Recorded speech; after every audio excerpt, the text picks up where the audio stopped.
জামাতের বড় বড় নেতাদের জন্য বিএনপি গোলকিপারহীন গোল পোস্ট ছেড়ে দিয়েছে বলে অনেকগুলো পত্রিকায় নিউজ এসেছে। জামাতের যে বড় বড় নেতারা আছেন, যেমন আমির, নায়েবে আমির এবং সাধারণ সম্পাদক, সেক্রেটারি জেনারেল, তাদের বিরুদ্ধে বিএনপি যে প্রার্থী ঘোষণা করেছে সেই প্রার্থীগুলো অনেকাংশেই দুর্বল বলে মনে করছেন স্থানীয় নেতারা, প্লাস পত্রিকাগুলো তাদের বরাত দিয়ে এমন সংবাদই কিন্তু করেছেন। জামাতের যে প্রার্থীরা আছেন, যে জামাতের ধরেন আমির শফিকুর রহমান, ডাক্তার শফিকুর রহমান, সাধারণ সম্পাদক বা সেক্রেটারি জেনারেল মিয়া গোলাম পারোয়ার, বা যিনি নায়েবে আমির আছেন, সবচেয়ে আলোচনা যিনি বেশি থাকেন, কিছুদিন আগেও নো হাঙ্কি পাঙ্কি বলে যিনি সবচেয়ে বেশি আলোচনায় ছিলেন, ডাক্তার আব্দুল্লাহ মোহাম্মদ তাহের, এদের আসনের প্রার্থীগুলো যদি আপনি দেখেন, তাহলে প্রার্থীগুলো যদি বিশ্লেষণ করা হয় তাদের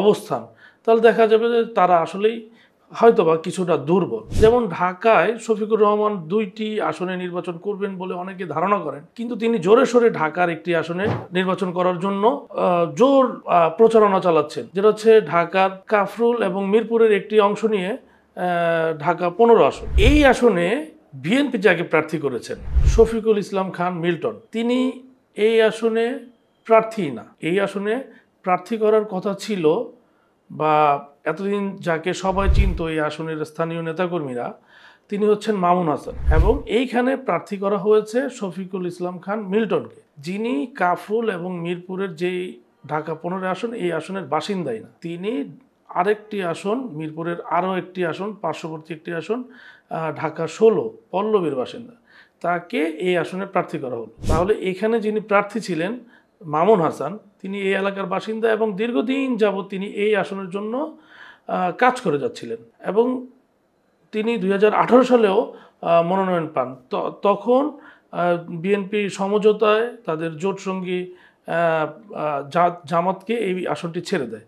সেই হিসেবে ডাক্তার শফিকুর রহমান এই আসনে ক্যান্ডিডেট হয়েছিলেন 2018 সালে। এখন এই আসনে সবাই ভেবেছিল, বিএনপি নেতাকর্মী থেকে শুরু করে স্থানীয় যে জনগণ যেটা ভেবেছিল, যে মামুন হাসানই হচ্ছেন এই আসনের প্রার্থী, কারণ মামুন হাসানের বাড়িও এই আসনে, তার শ্বশুর বাড়ি, তার নানা রকম আত্মীয় স্বজনের বাড়ি, তিনি পড়াশোনাও করেছেন এই আসনে, যেই স্কুল মণিপুর স্কুলে, যার কারণে তিনি এই আসনে ভালো প্রার্থী বলে বিএনপির নেতাকর্মীরাই বা পত্রিকাগুলোর রিপোর্ট, যে এই আসনে সবাই ভেবেছিল যে তিনি মামুন হাসানই হবেন এই আসনের প্রার্থী।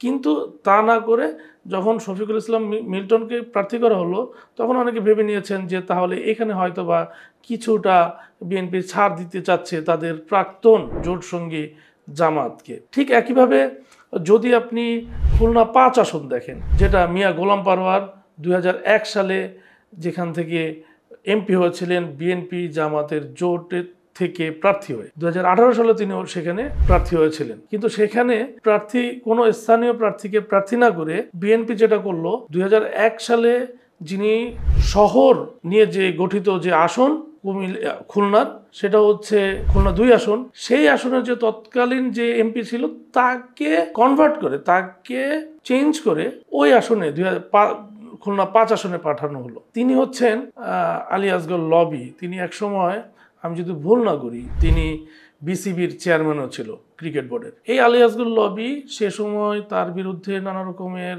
আলোচনা সমালোচনা, দুর্নীতি, বিভিন্ন রকমের আলোচনা সমালোচনা হয়েছিল, এবং তারপর থেকে কেয়ারটেকার গভর্নমেন্ট, যে 2006 এবং 2008-এর যে কেয়ারটেকার গভর্নমেন্ট, সেই সময়ের পর থেকে আলী আসগর লবি রাজনীতিতে একেবারেই নিশ্চুপ ছিলেন, একেবারে নিষ্ক্রিয় ছিলেন। তিনি হঠাৎ নির্বাচনের আগে তিনি প্রতিদ্বন্দ্বিতা করবেন বলে জানানো হয় বা জানান, এর ফলে বিএনপি তাকে খুলনা 2 থেকে খুলনা 5-এ পাঠায় এবং সেখানে তাকে প্রার্থী করা হয়। তাই ওই এলাকার যে জনগণ, বা যেমন রিপোর্ট আসছে, যে পত্রিকাগুলো যেমন রিপোর্ট করছে, ওই আসনে আসলে বিএনপি কতটুকু জামাতকে আটকাতে পারবে বলে এখন সংশয় আছে, কারণ হচ্ছে তিনি তো এই এলাকারই ক্যান্ডিডেট না, যার কারণে সেটাও অনেকটা মনে হচ্ছে যে কিছুটা জামাতকে ছাড় দিয়েই দিল বিএনপি।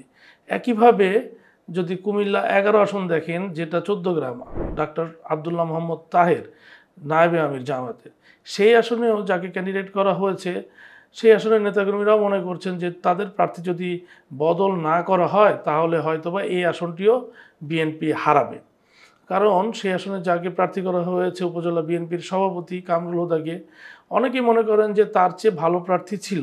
এই আসনে অনেকেই মনে করেন ডাক্তার এ.কে মহিউদ্দিন ভূঁইয়া মাসুমকে যদি প্রার্থী করা হতো সেক্ষেত্রে অনেকটাই ভালো হতো। ডাক্তার মানুষ এবং বিভিন্ন ইয়েতে থাকেন, ছোটোবেলা থেকেই রাজনীতি করেন, ঢাকা বিশ্ববিদ্যালয়ের ছাত্রদলের সভাপতি ছিলেন, ড্যাব করেছেন, ড্যাবের নেতা ছিলেন। তাকে প্রার্থী করা হলে হয়তোবা একটা শক্তিশালী প্রার্থী হতো ডাক্তার আব্দুল্লাহ মোহাম্মদ তাহেরের বিরুদ্ধে।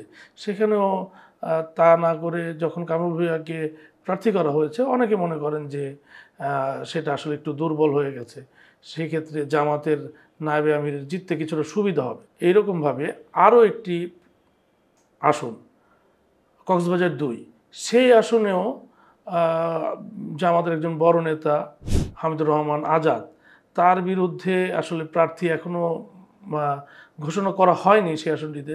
সেই জায়গায়ও অনেকে মনে করেন যে বিএনপির যে নীতি আছে যে এক পরিবারের এক সদস্যই প্রার্থী হতে পারবেন, সেই নীতি থেকে বেরিয়ে এসে যদি বিএনপির স্থায়ী কমিটির সদস্য সালাউদ্দিন আহমেদ, যিনি চকরিয়া থেকে প্রার্থী হবেন, তার স্ত্রী সাবেক এমপি হাসিনা আহমেদকে যদি ওই আসনে প্রার্থী করা হয়, সেক্ষেত্রে নেতাকর্মীরা কিছুটা উজ্জীবিত থাকবেন এবং সেই আসনটি হয়তোবা বিএনপির জন্য বয়ে আনা সম্ভব বা বিএনপি নিয়ে আসতে পারবে বলে মনে করে।